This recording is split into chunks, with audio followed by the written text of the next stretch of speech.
여러분 안녕하세요. 은현서재은현입니다. RJ 팔라시오의 책 원더 네 번째 에피소드입니다. 오늘은 41페이지 Around the Room 이란 소제목의 챕터부터 읽어볼게요. 몇 페이지까지 읽을지는 모르지만 한번 읽어보겠습니다.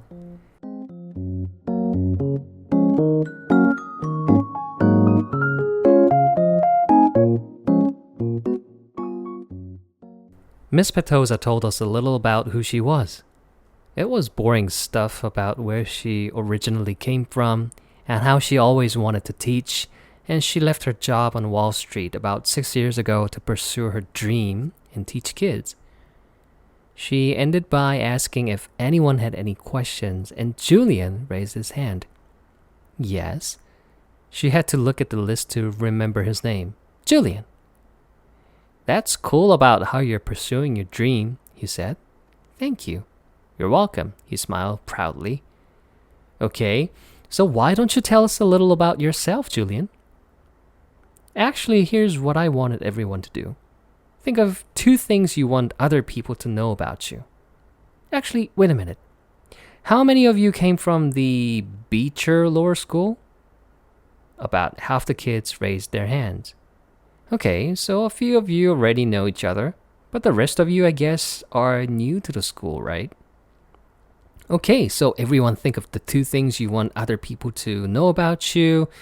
And if you know some of the other kids, try to think of things they don't already know about you, okay? Okay, so let's start with Julian and we'll go around the room. Julian scrunched up his face and started tapping his forehead like he was thinking really hard. Okay, whenever you're ready, Miss Petosa said. Okay, so number 1 is that... Do me a favor and start with your names, okay? Miss Petosa interrupted. It'll help me remember everyone.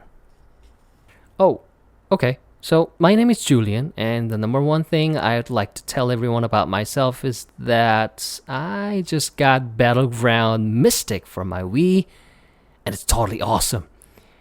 And the number 2 thing is that we got a ping pong table this summer. Very nice. I love ping pong, said Miss Petosa. Does anyone have any questions for Julian? Is Battleground Mystic multiplayer or 1 player? Said the kid named Miles.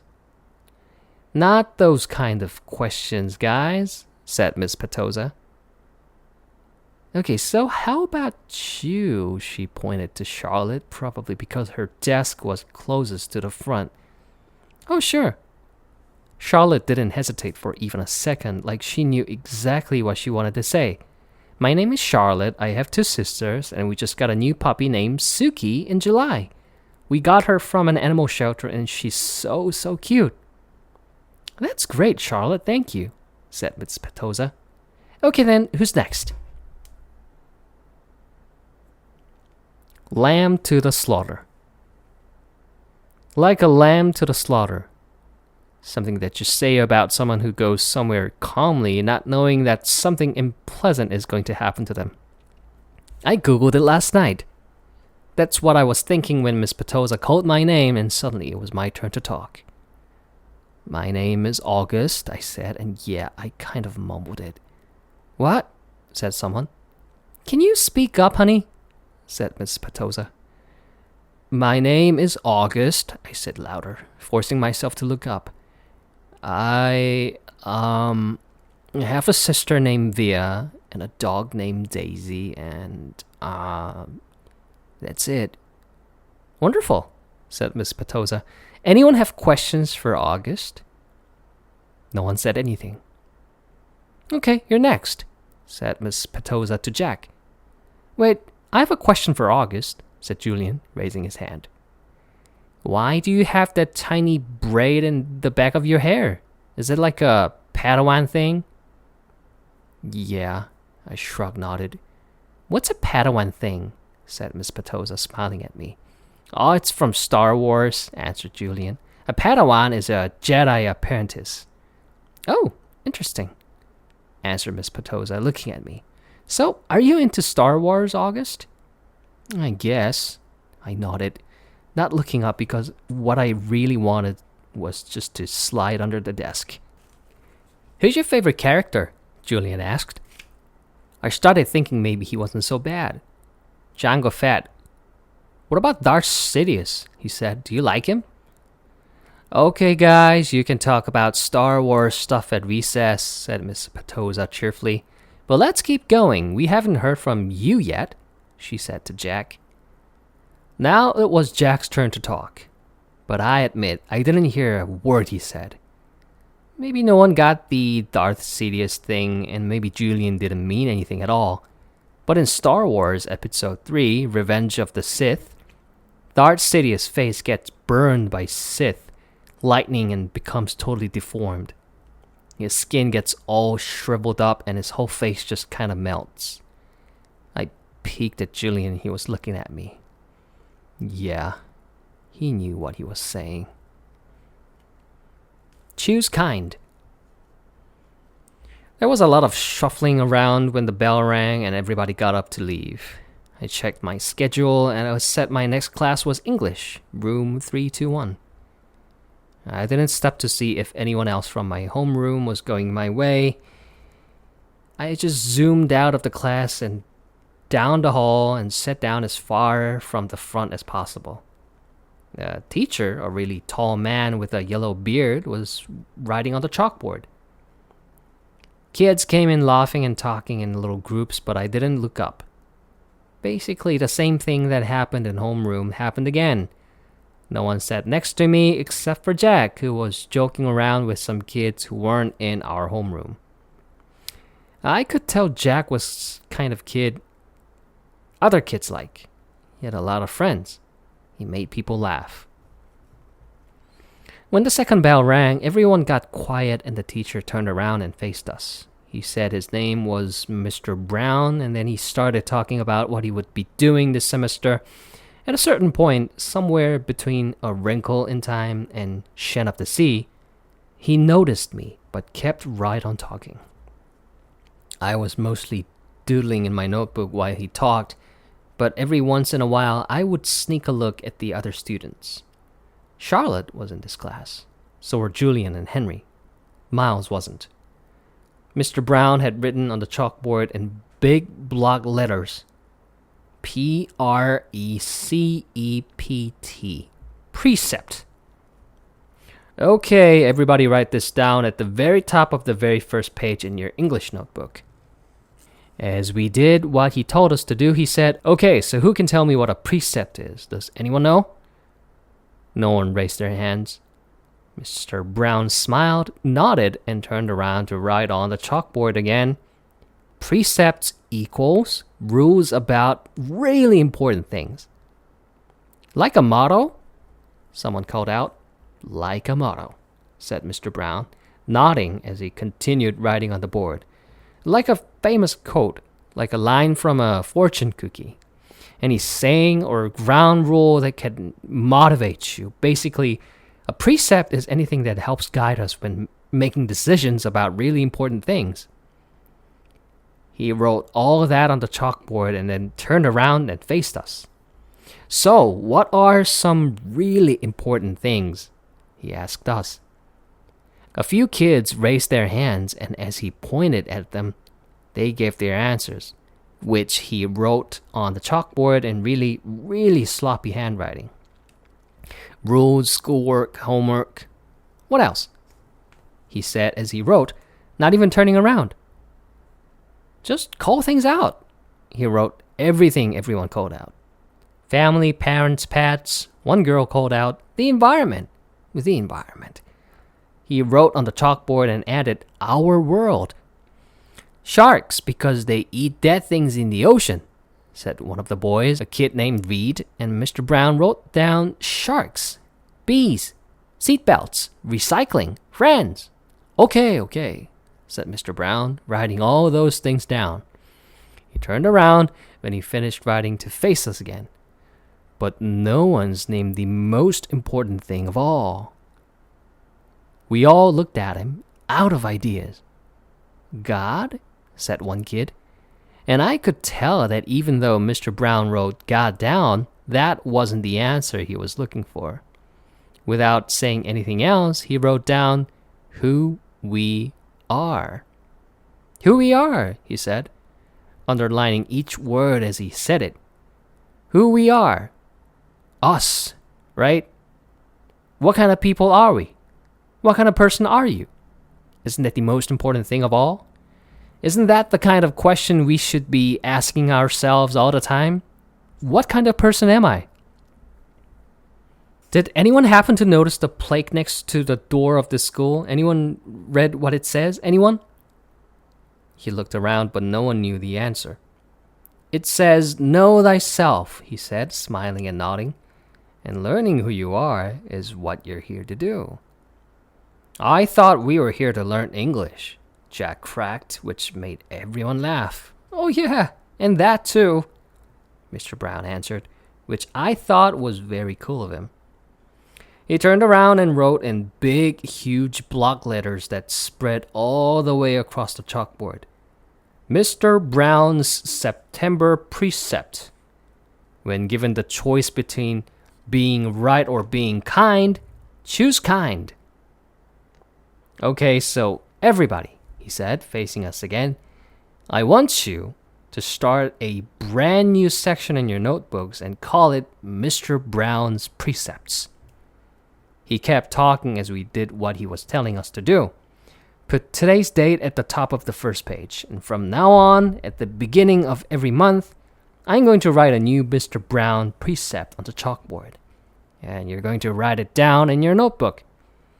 Then we're going to discuss that precept and what it means. And at the end of the month, you're going to write an essay about it, about what it means to you. So by the end of the year, you'll all have your own list of precepts to take away with you.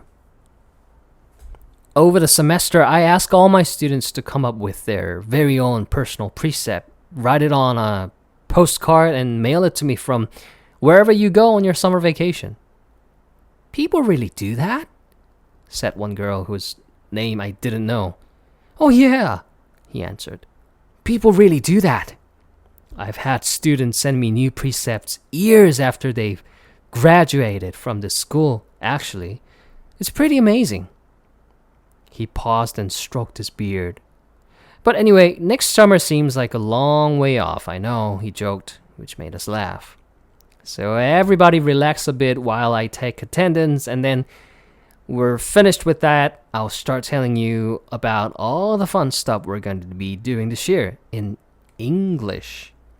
He pointed to Jack when he said this, which was also funny, so we all laughed at that. As I wrote down Mr. Brown's September precept, I suddenly realized that I was going to like school, no matter what. Lunch. Via had warned me about lunch in middle school, so I guess I should have known it would be hard. I just hadn't expected it to be this hard. Basically, all the kids from all the 5th grade classes poured into the cafeteria at the same time, talking loudly and bumping into one another while they ran to different tables.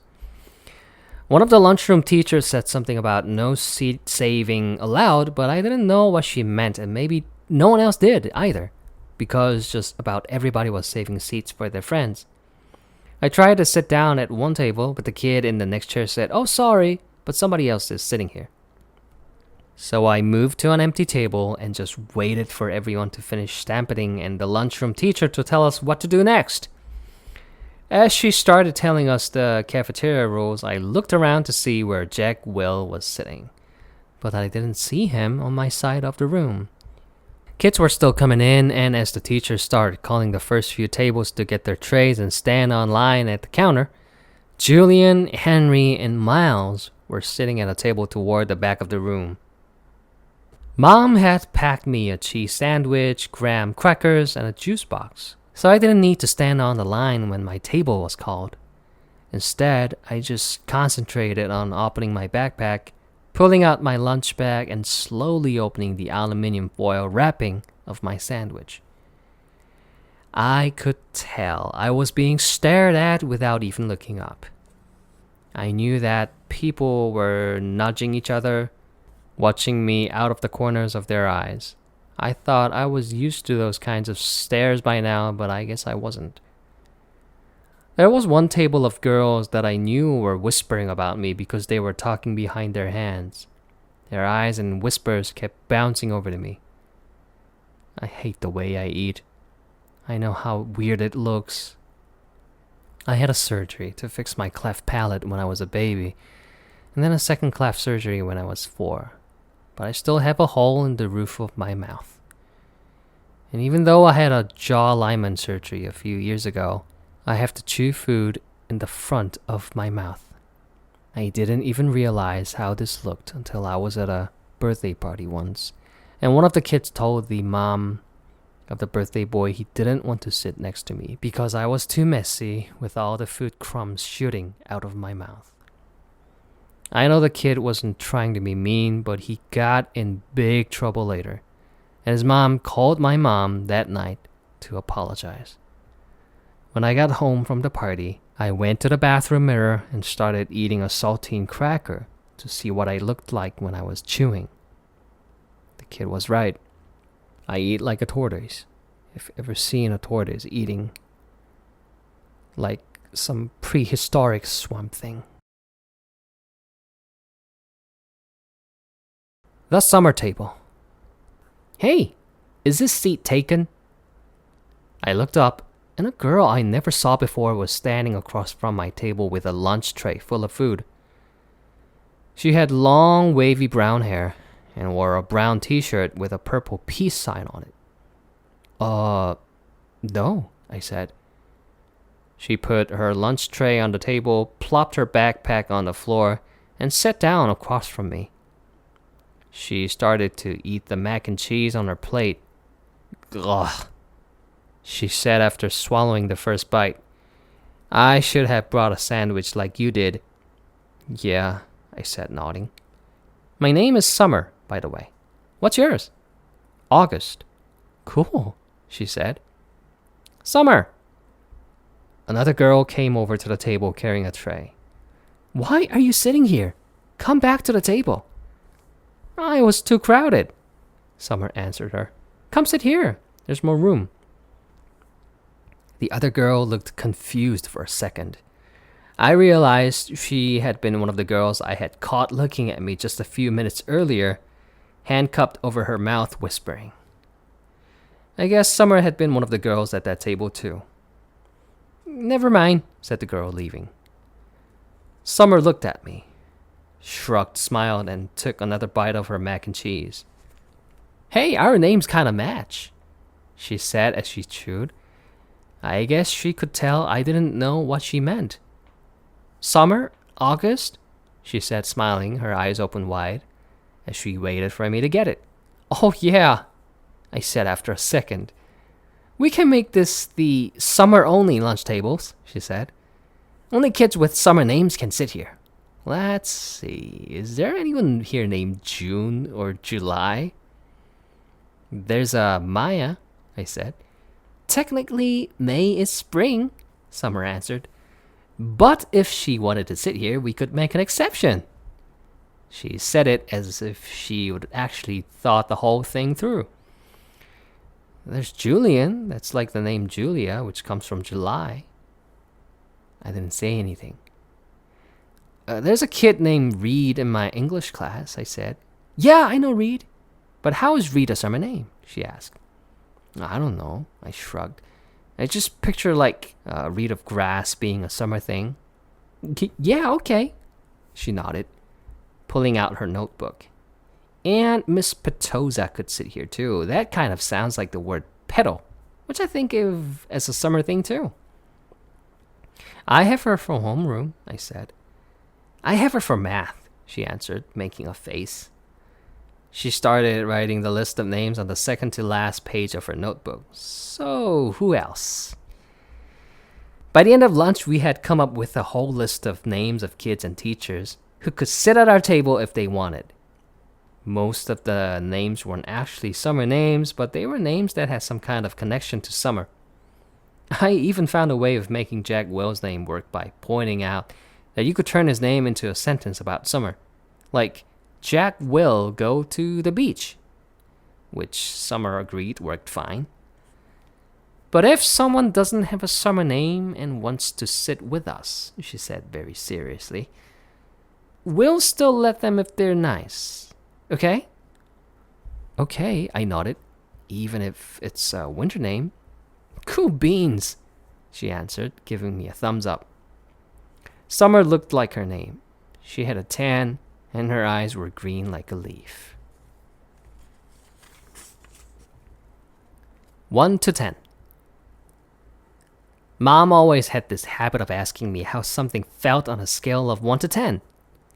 It started after I had my jaw surgery, when I couldn't talk because my mouth was wired shut. They had taken a piece of bone from my hip bone to insert into my chin to make it look more normal, so I was hurting in a lot of different places. Mom would point to one of my bandages, and I would hold up my fingers to show her how much it was hurting. 1 meant a little bit. 10 meant so much. Then she would tell the doctor when he made his rounds what needed adjusting or things like that. Mom got very good at reading my mind sometimes. After that, we got into the habit of doing the 1 to 10 scale for anything that hurt. Like, if I just had a plain old sore throat, she would ask, 1 to 10? And I would say 3, or whatever it was. When school was over, I went outside to meet Mom, who was waiting for me at the front entrance like all the other parents or babysitters. The first thing she said after hugging me was, "So, how was it? 1 to 10? 5, I said, shrugging, which I could tell totally surprised her. Wow, she said quietly. That's even better than I hoped for. Are we picking Via up? Miranda's mother is picking her up today. Do you want me to carry your backpack, sweetness?" We had started walking through the crowd of kids and parents, most of whom were noticing me, secretly pointing me out to each other. "I'm fine," I said. "It looks too heavy, Augie." She started to take it from me. "Mom," I said, pulling my backpack away from her. I walked in front of her through the crowd. "See you tomorrow, August." It was Summer. She was walking in the opposite direction. "Bye, Summer," I said, waving at her. As soon as we crossed the street and were away from the crowd, Mom said, "Who was that, Augie?" "Summer." "Is she in your class?" "I have lots of classes." "Is she in any of your classes?" Mom said. "I don't know." Mom waited for me to say something else, but I just didn't feel like talking. "So, it went okay?" said Mom. I could tell she had a million questions she wanted to ask me. "Everyone was nice? Did you like your teachers?" "Yeah." "How about those kids you met last week? Were they nice?" Fine. Jack hung out with me a lot." "That's so great, sweetie. What about that boy Julian?" I thought about the Darth Sidious comment. By now, it felt like that happened 100 years ago. "It was okay," I said. "And the blonde girl, what's her name?" "Charlotte, Mom. I said everyone was nice already." "Okay," Mom answered. I honestly don't know why I was kind of mad at Mom, but I was. We crossed Amersfoort Avenue and she didn't say anything else until we turned onto our block. "So," Mom said, "how did you meet Summer if she wasn't in any of your classes?" "We sat together at lunch," I said. I had started kicking a rock between my feet like it was a soccer ball, chasing it back and forth across the sidewalk. "She seems very nice." "Yeah, she is." "She's very pretty," Mom said. "Yeah, I know," I answered. "We're kind of like Beauty and the Beast." I didn't wait to see Mom's reaction. I just started running down the sidewalk after the rock, which I had kicked as hard as I could in front of me. Padawn. That night, I cut off the little braid on the back of my head. Dad noticed first. "Oh, good," he said. "I never liked that thing." Via couldn't believe I had cut it off. That took you years to grow, she said, almost like she was angry. Why did you cut it off? I don't know, I answered. Did someone make fun of it? No. Did you tell Christopher you were cutting it off? We're not even friends anymore. That's not true, she said. I can't believe you would just cut it off like that. She added snottily, and then practically slammed my bedroom door shut as she left the room. I was snuggling with Daisy on my bed when Dad came to tuck me in later. He scooched Daisy over gently and lay down next to me on the blanket. So, Uggy Duggy, he said, it was really an okay day? He got that from an old cartoon about a dachshund named Uggy Duggy, by the way. He had bought it for me on eBay when I was about 4 and watched it a lot for a while, especially in the hospital. He would call me Uggy Duggy and I would call him Dear Old Dad, like the puppy called Dachshund Dad on the show. Yeah, it was totally okay, I said, nodding. You've been so quiet all night long. I guess I'm tired. It was a long day, huh? I nodded. But it was really okay? I nodded again. He didn't say anything, so after a few seconds I said, it was better than okay, actually.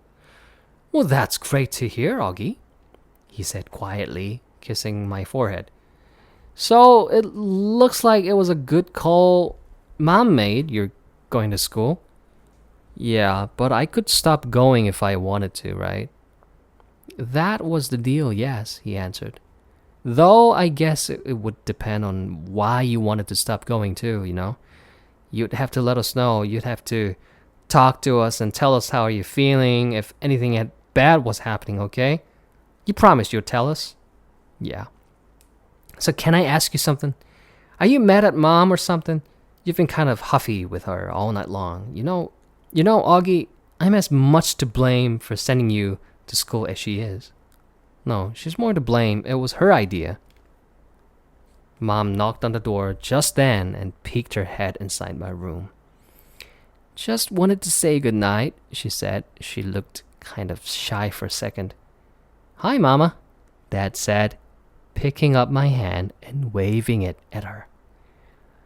I heard you cut off your braid, Mom said to me, sitting down at the edge of the bed next to Daisy. It's not a big deal, I answered quickly. I didn't say it was, said Mom. Why don't you put Augie to bed tonight? Dad said to Mom, getting up. I've got some work to do anyway. Good night, my son. There was another part of our Augie Doggy routine, though I wasn't in the mood to say goodnight, dear old Dad. I'm so proud of you, said Dad, and then he got up and out of the bed. Mom and Dad had always taken turns putting me to bed. I know it was a little babyish of me to still need them to do that, but that's just how it was with us. Will you check in on Via? Mom said to Dad as she lay down next to me. He stopped by the door and turned around. What's wrong with Via? Nothing, said Mom, shrugging. At least that she would tell me, but the first day of high school and all that? Said Dad, and then he pointed his fingers at me and winked. It's always something with you kids, isn't it? He said. Never a dull moment, said Mom. Never a dull moment. Dad repeated. Good night, guys. As soon as he closed the door, Mom pulled out the book she would been reading to me for the last couple of weeks. I was relieved because I really was afraid she would want to talk, and I just didn't feel like doing that. But Mom didn't seem to want to talk either. She just flipped through the pages until she got to where we had left off. We were about halfway through The Hobbit. Stop, shouted Thorin, said Mom, reading aloud. But it was too late. The excited dwarves had wasted their last arrows, and now the bows that Bern had given them were useless. They were a gloomy party that night, and the gloom gathered still deeper on them in the following days. They had crossed on the enchanted stream, but beyond in the path seemed to straggle on just as before. But in the forest they could see no change. I'm not sure why, but all of a sudden I started to cry. Mom put the book down and wrapped her arms around me. She didn't seem surprised that I was crying. It's okay, she whispered in my ear. I'll be okay. I'm sorry, I said between sniffles. Shh, she said, wiping my tears with the back of her hand. You have nothing to be sorry about. Why do I have to be so ugly, Mommy? I whispered. No, baby, you're not. I know I am. She kissed me all over my face. She kissed my eyes that came down too far. She kissed my cheeks that looked punched in. She kissed my tortoise mouth. She said soft words that I know are meant to help me, but words can't change my face.